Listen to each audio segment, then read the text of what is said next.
Good morning and thank you for tuning in to Your Come Up. Today, we're going to have a conversation with Alida, aka Fitness Goddess. Is that it? I mean, you can call me that. I got so many nicknames. It's hard to keep track of them all. Someone's got to stick. And then we are usually I film in a different location, but today we are in her kitchen. Welcome to my kitchen.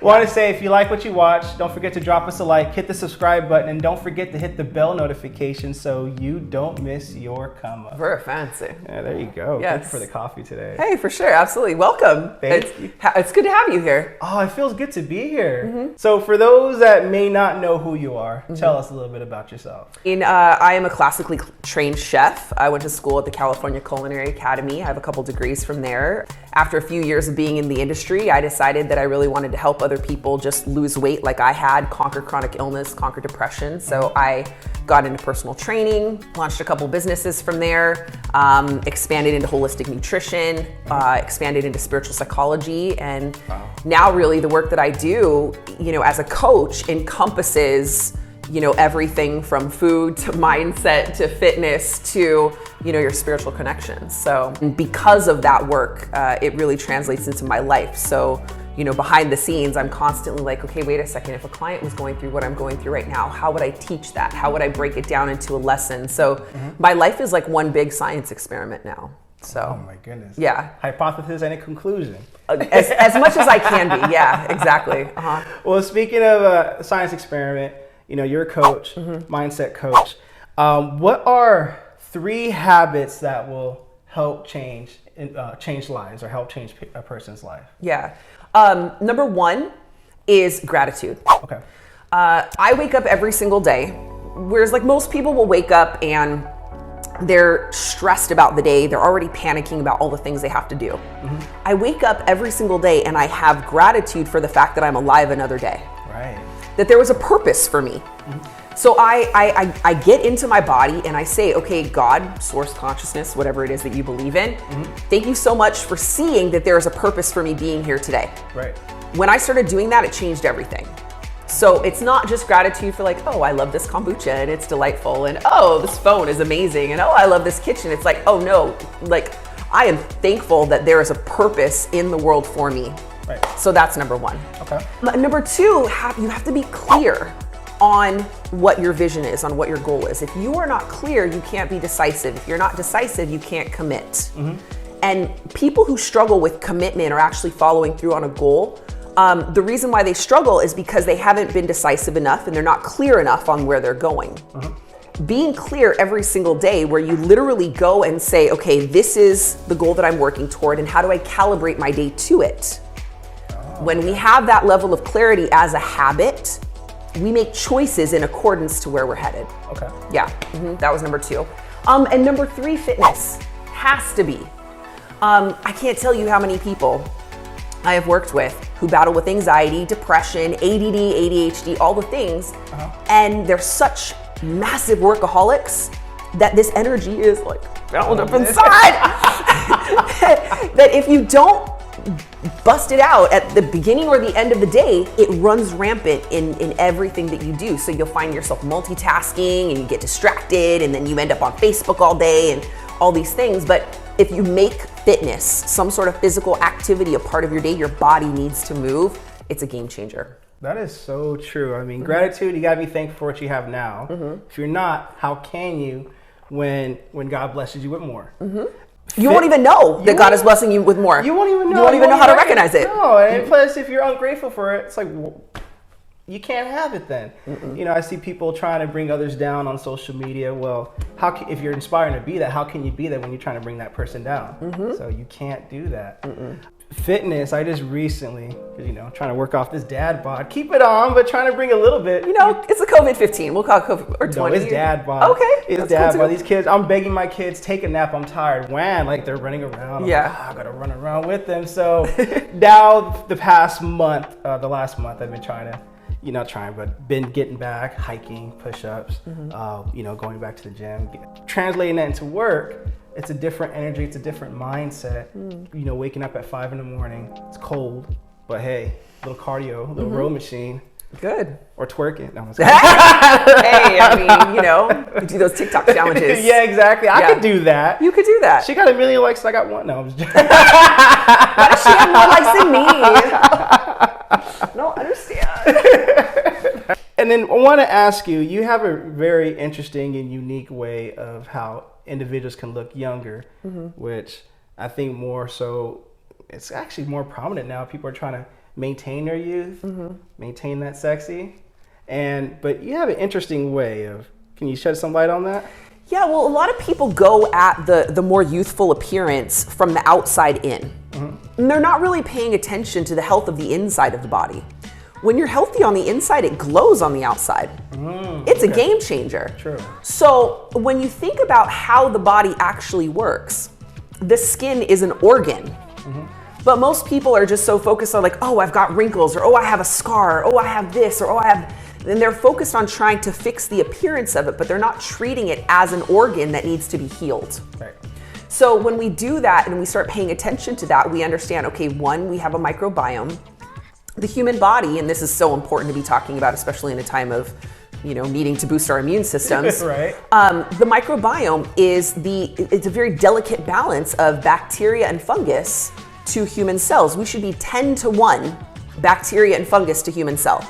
10 to 1. That sounds counterintuitive though. Let me tell you. Okay. Well, so the germ theory that was created by Louis Pasteur years ago, and the whole penicillin and stuff like that, that is what our entire system is built on.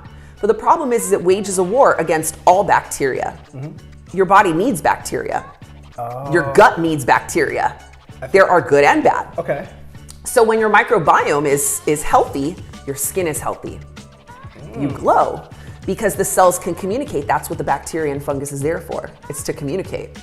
So that's number one. Number two, gut. Gut health is an absolute must, because when your gut is unhappy, you're frowning, you're anxious, you're angry. You're hungry for no reason? You're hungry for no reason, exactly. So the gut has to be healthy as well, because when the gut is healthy, then the whole body it opens up and it can do what it does. That's like, they call it your second brain, but it's kind of like your first brain, because the bacteria in your gut tell your brain what to do. That's a whole nother rabbit hole for another day. Okay. But then also lymphatic drainage. So there are a lot of different ways that you can do this. They have cupping. So there's like silicone cups that you can use on your face, dry brushing for your body. Okay. And if you think about the lymphatic system, it's like a sewer system that runs parallel to the main arteries and veins in your body. They don't have their own pump system, but through the undulations of the veins, it massages the lymphatic system and it pulls toxins from your lungs, from your blood and everything. And so it flushes those things out. Okay. But most people, when they get sick, when they're struggling, or when their skin is looking crappy, it's because they have lymphatic backup, and these toxins are just pushing themselves into the skin. Like a whitehead on the face or something like that. Could be. I mean, it could be anything, And so when the lymph nodes, which are like kind of like the little housing pieces, when those get clogged, we end up having swollen glands right here, or they're under your armpit or whatever. But we end up having it shows on the skin. And when our skin is struggling and you start to see like your skin gets dull, it gets gray, that's happening because the lymphatic system is clogged. Can that contribute to like some having skin knots on their bodies or whatnot? Or? Possibly. Okay. It depends on what the knot is. Okay. Those could be viral. Okay. Those could be parasitic. Hereditary maybe, or?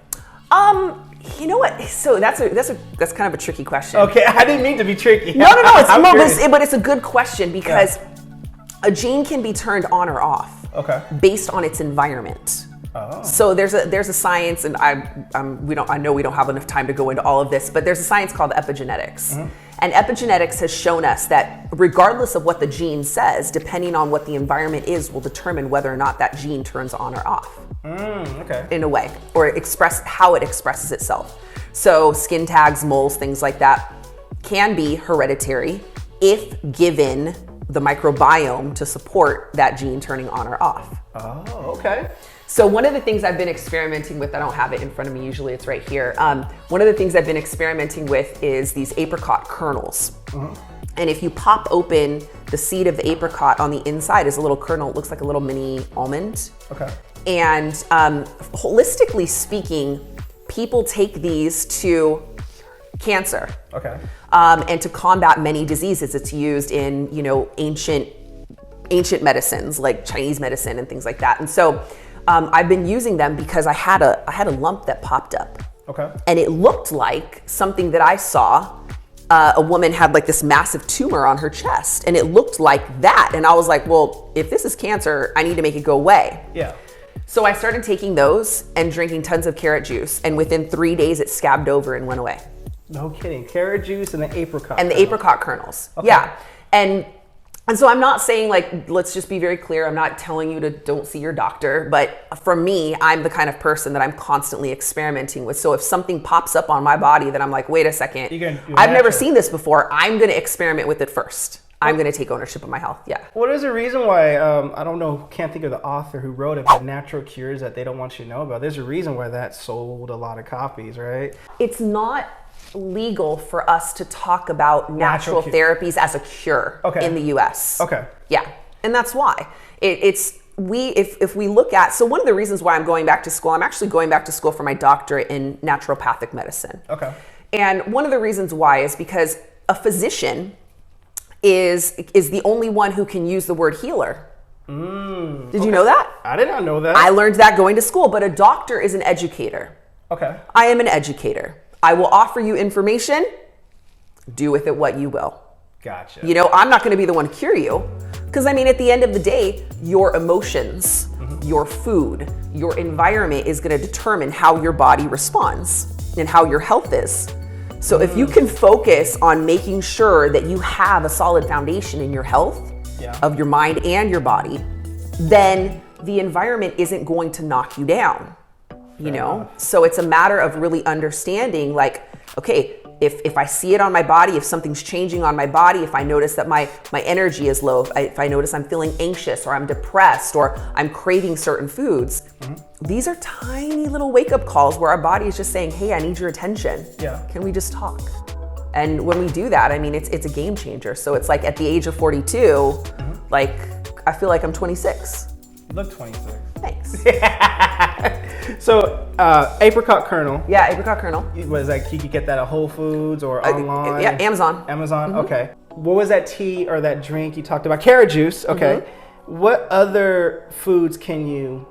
Can't say recommend. Can you suggest that? Kombucha all day, all day. Look, here's the thing.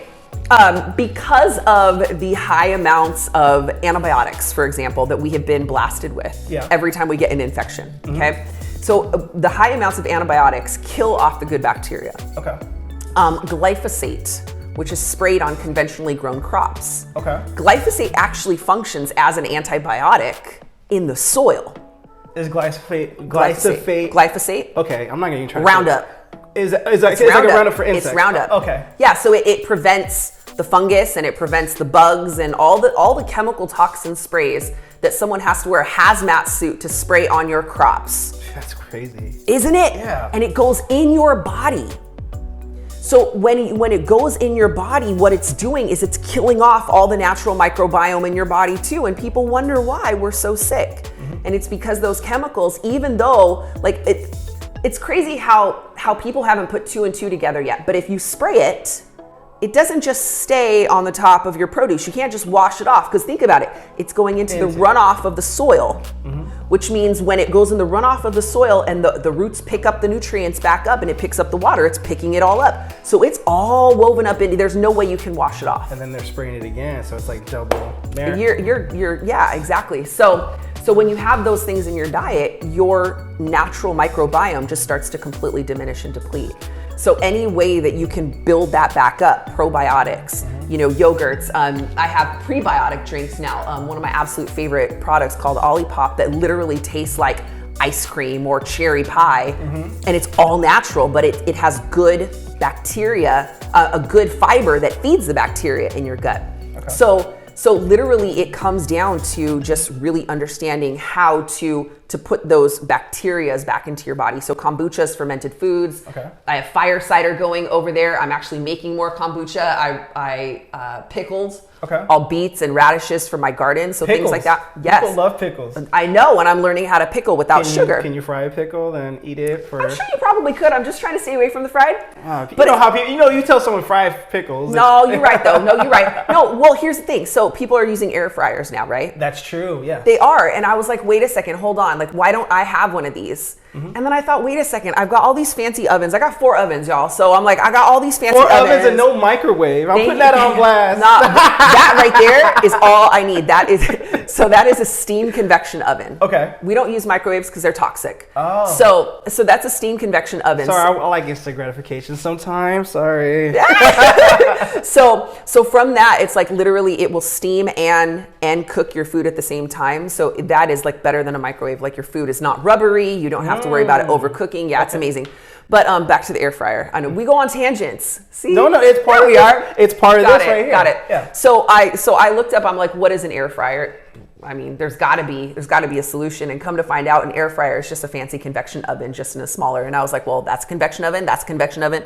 That's a convection oven. So you got your 4 air fryers. So yeah, so if I want to air fry something, I could just do it here. So I'm gonna try that with the pickles. Okay. So you're talking about beets. Yep. Kombucha. Everything fermented. A lot of fermented foods. Okay. Also, you have to really understand what types of food your body likes.